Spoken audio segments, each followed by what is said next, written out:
Il y a également aussi, je pense qu'avec le changement là de représentants à la SEC, j'ai vu pas mal de news passer comme quoi, il y aurait peut-être un arrêt des poursuites sur pas mal de projets, ou en tout cas pas mal d'initiatives crypto qui avaient été attaquées au préalable par la SEC. Donc ça aussi, hein, si vous avez des projets, là, je sais que le XRP, pour le XRP, la SEC a fait appel, au verdict et aux décisions du juge, la dernière fois. Donc ils avaient gagné une certaine partie du procès et là, la SEC a fait appel. On verra, peut-être qu'avec le changement de représentants, au final, il y a beaucoup de procès, et beaucoup d'attaques, contre certains représentants crypto qui seraient abandonnés. Donc ça aussi, ça peut être assez bullish. Donc à voir réellement ce qui va se passer. Après, il y avait aussi certains catalyseurs où on peut s'interroger, par exemple la Fed avec Jérôme Powell, qui expliquait lors du dernier meeting qu'ils n'avaient peut-être pas forcément pour objectif de continuer de baisser les taux sur 2025. Donc ça aussi, il y en a qui confondent baisse de taux, quantitative easing, baisse de taux. Je l'ai expliqué sur le live précédent que j'ai fait mercredi.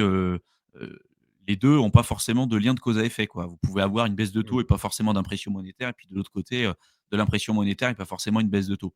En général, c'est plutôt lié à ce qui se passe dans l'économie. Ce qu'on a eu avec le Covid en 2020-2021, c'était quand même assez spécifique. Et là, on avait tout, hein, des taux bas, voire des taux d'intérêt négatifs.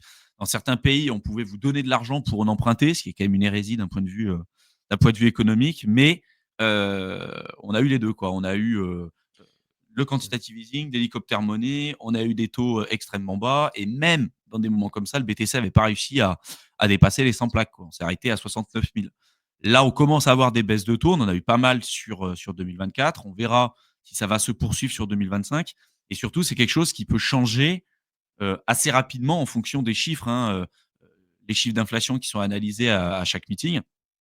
Le taux de chômage aussi.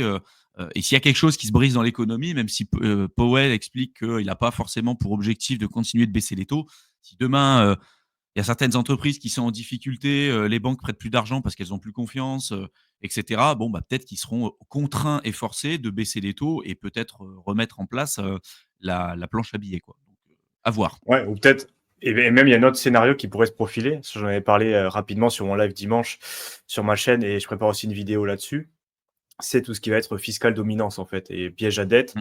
où pour l'instant c'est vrai qu'on regarde beaucoup, on en parle énormément de tout ce qui va être, oui d'accord, les taux d'intérêt de la Fed, les taux d'intérêt de la Banque centrale pour savoir justement s'il va y avoir une impression monétaire. Est-ce que les investisseurs vont plutôt être en mode risk on, risk off? Est-ce qu'ils vont être incentivés à aller sur des actifs à risque? Mais il y a aussi un autre scénario qu'on n'a pas trop touché jusqu'à présent, mais qui pourrait arriver au final. Vous savez bon, la dette de la France, 110% du PIB, mais il faut bien comprendre que toutes les économies, même aux États-Unis, en Europe, en gros, c'est à peu près le même scénario.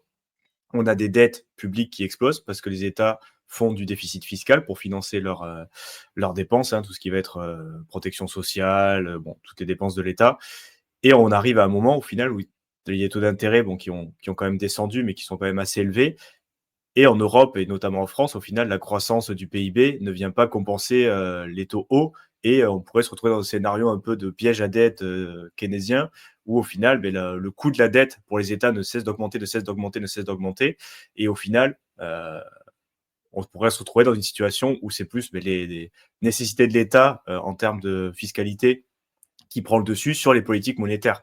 C'est-à-dire qu'il y a des moments où la Banque centrale, les États, ils vont lui dire, OK, t'es bien gentil, mais t'arrêtes de nous monter les taux, parce que nous, sinon, on va pas pouvoir assumer la dette. Et donc, on pourrait se retrouver dans une situation où c'est les États qui dictent avec leur politique fiscale ce qui se passe au niveau monétaire. Et donc, les banques centrales ne peuvent pas monter les taux, parce que sinon, ben, l'augmentation de la dette sera encore plus importante. Mais du coup, ils sont obligés de continuer d'imprimer de l'argent, ce qui veut dire que l'inflation est pas sous contrôle du tout, au final. Ce que ça veut dire, tout ça, c'est que si on arrive là-dessus, que les banques centrales ne puissent pas remonter les taux pour empêcher la faillite ou une dette encore plus importante des États, ben, ils vont continuer à imprimer avec des taux bas, donc inflation, en gros. Et c'est pour ça aussi qu'il y a ce pricing un peu au niveau des bons d'État, 10 ans, des choses comme ça, parce que il y a quand même une planification d'inflation assez importante dans les années à venir, quoi. Bah, c'est un peu la théorie du livre de Broken Money de Lynn Alden, hein. Oui. Pour ceux qui l'ont pas lu, vraiment, je vous invite à le lire. Elle explique vraiment de manière assez compréhensible quand même. C'est des modèles qui sont assez compliqués au départ à comprendre, ou en tout cas à première vue, mais elle l'explique vraiment très bien dans son bouquin. Et pour elle, un peu la théorie, c'est ça, quoi. C'est de se dire, aujourd'hui, les États sont piégés. Dans tous les cas, c'est des dettes aujourd'hui qui sont irremboursables. C'est pas possible. La plupart des dettes, en plus, sont détenues par des créanciers étrangers. Alors, ça peut être la Chine, ça peut être la Russie, ça peut être les États-Unis, etc. Et chaque pays détient une grosse partie des dettes de chaque État. Et derrière, en fait, aujourd'hui, les impôts que vous payez, ça peut être en France et de partout ailleurs, en fait, on dit que c'est pour la protection sociale, c'est pour l'armée, c'est pour la santé, etc. Il y en a une partie évidemment qui est utilisée pour ça, mais il y en a aussi une bonne partie qui est utilisée pour rembourser les créanciers étrangers, donc de payer des investisseurs étrangers en Chine, aux États-Unis et de partout ailleurs. Et aujourd'hui, ce qui est expliqué, c'est que la plupart des dettes ne peuvent pas être remboursées.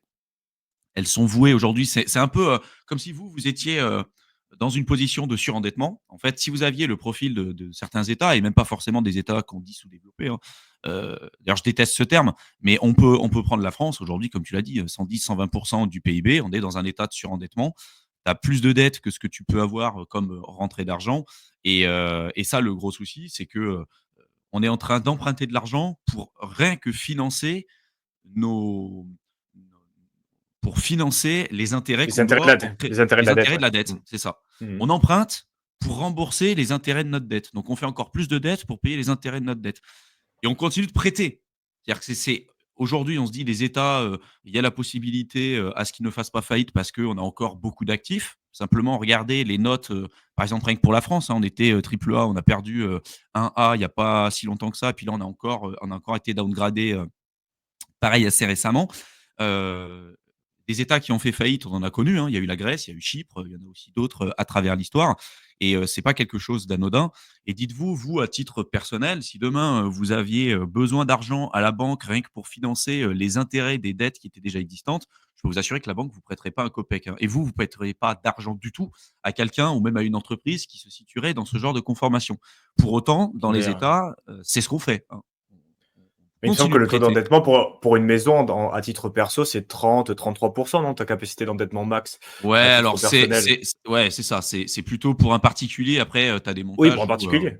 voilà. Oui, non, Ouais, après c'est en 33. société, tu peux passer, mais en particulier, enfin le mec lambda qui veut acheter sa Oui, c'est baraque, on regarde 33. enfin 30 aux alentours comme ça, mais donc du coup, c'est un tiers de ses revenus disponibles. Si bon, s'il a déjà des emprunts qui vont contre ça, on lui dit stop.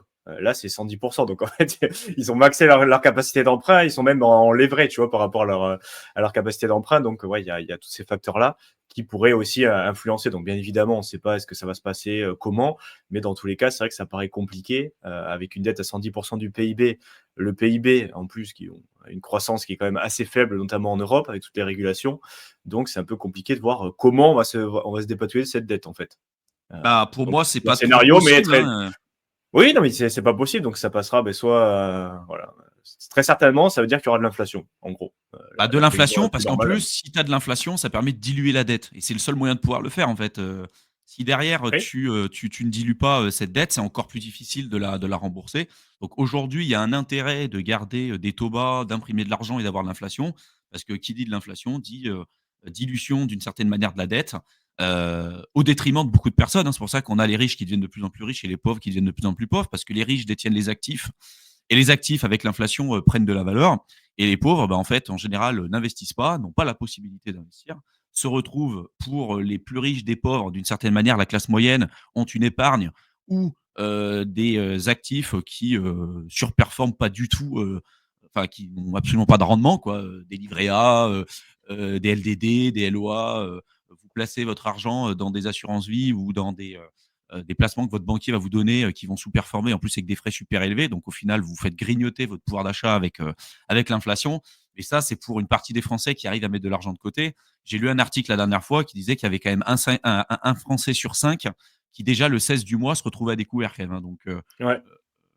c'est quand même un, Je un sais pas truc si de. c'était pas, je sais même si c'était pas 1 sur 4 d'ailleurs, hein. Moi j'avais vu un sur Mais 5, mais bon, oui, mais c'est dans c'est l'idée, vous avez compris, ouais. voilà, c'est un peu l'idée de la chose et surtout vraiment de vous dire aujourd'hui, est-ce qu'on va vers du mieux ou est-ce qu'on va vers du pire? Heu, je pense que pour beaucoup d'États, ils se retrouvent bloqués. En France et partout à l'étranger, on voit des augmentations aussi, d'impôts, de taxes et des privations un peu de liberté. Je vois pas comment ils peuvent se sortir de ce truc-là, voilà, sans qu'il y ait un casse à un moment donné. Et donc, il faut vous protéger. D'où l'intérêt d'investir, d'où l'intérêt d'avoir des actifs qui ne peuvent pas être répliqués, qui sont considérés comme étant rares. Donc, quand je parle d'actifs rares, ça peut être même de l'immobilier bien placé, ça peut être des actions en bourse, ça peut être. En fait, peu importe tout ce que vous pouvez faire, même des cryptos et du bitcoin en l'occurrence, mais tout ce que vous pouvez faire aujourd'hui pour vous protéger d'une inflation à venir qui, dans tous les cas, même si elle peut être un peu sous contrôle aujourd'hui, un peu plus sous contrôle que ce qu'on a eu sur les 2 dernières années, ça ne sera pas voué à s'arrêter, ça sera sans doute voué à beaucoup plus s'accélérer parce que les dettes aujourd'hui sont irremplaçables, irremboursables.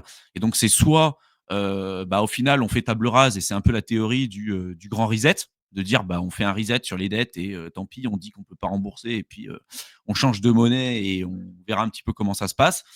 Soit on continue comme ce qu'on fait là, c'est-à-dire on imprime, on imprime, on imprime. Et ça, l'histoire nous renseigne quand même sur quelque chose, c'est que quand on est dans ce chemin-là, en général, ça se finit jamais très bien, hein. Ça se finit même très très mal avec des grandes puissances qui souvent perdent leur hégémonie, en l'occurrence les États-Unis, au profit d'autres superpuissances. Et ça, c'est un peu la théorie de Ray Dalio sur son livre Principle et sur sa chaîne YouTube, et de dire en fait qu'aujourd'hui, le dollar, c'est la réserve mondiale avec la plus forte monnaie parce qu'ils ont une superpuissance, parce que c'est adossé aussi au pétrole, on parle beaucoup de pétrodollars aussi, et que le contender en face, c'est la Chine, quoi. Donc souvent, ça se fait avec un conflit. On verra comment ça va se passer dans les prochaines années. Mais je m'interroge quand même beaucoup pour ceux qui aujourd'hui ne sont pas ouverts à l'idée que ça risque de piquer dans les prochaines années, d'essayer de se protéger, quoi, d'investir dans des classes d'actifs comme ça, comme la crypto, résistante à la censure, décentralisée, de voir un peu ce qui arrive aussi avec l'IA, c'est un autre débat, hein, mais de se dire que le job que vous avez aujourd'hui, a priori demain avec les agents IA, pas les vieilles saloperies que vous avez en crypto, hein, mais les vrais agents IA aujourd'hui pourrait être utilisé dans plein d'autres business. Bon, c'est un autre sujet, on pourrait être amené à en parler, mais il y aura des gros changements. Et ceux qui ne sont pas à Ouais, t'es l'écoute en de train ça, de ça va piquer, hein. Je pense T'es en train de que. spoiler ma vidéo qui arrive récemment parce que comme j'arrive bientôt à 200 vidéos sur ma chaîne, je me suis dit je vais faire un hors série un peu sur tout ça et on en parle. Et les chiffres, il me semble, c'est une étude de Goldman Sachs, 300 millions d'emplois qui risquent d'être impactés par l'IA et notamment dans tout ce qui est même profession intellectuelle, des choses comme ça. On parle de 60% des tafs actuels qui risquent d'être impactés d'une manière ou d'une autre. Pas forcément remplacés, mais au moins impactés. Donc, vous voyez un peu la magnitude de ce qui nous attend. Donc, quand tu mets tous ces facteurs, inflation, moins d'emplois, et après, la troisième partie, comme ça on y va à fond dans le spoil, c'est la retraite. Tout ce qui va être système de protection sociale et retraite, ouais, ça, il faut quand même se questionner un petit peu sur qu'est-ce qu'on peut mettre en place là maintenant tout de suite pour soi-même. Bon, à part militer, essayer de faire changer les choses, mais bon, on sait que c'est pas pour tout le monde et on sait que les résultats que ça peut avoir. En attendant, pour soi-même, on peut mettre des choses en place et pas forcément que dans la crypto, bien évidemment. Bon.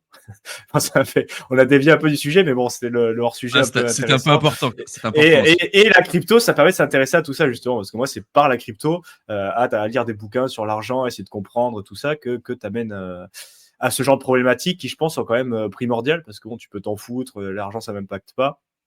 Au final, ton taf, ce que tu vas faire, là où tu vis, ce que tu bouffes, tout est relié quand même un peu au même truc qui s'appelle l'argent. Donc, s'intéresser un minimum, ça peut être intéressant. Et à mon avis, ça va être vital dans les années qui vont arriver, quoi.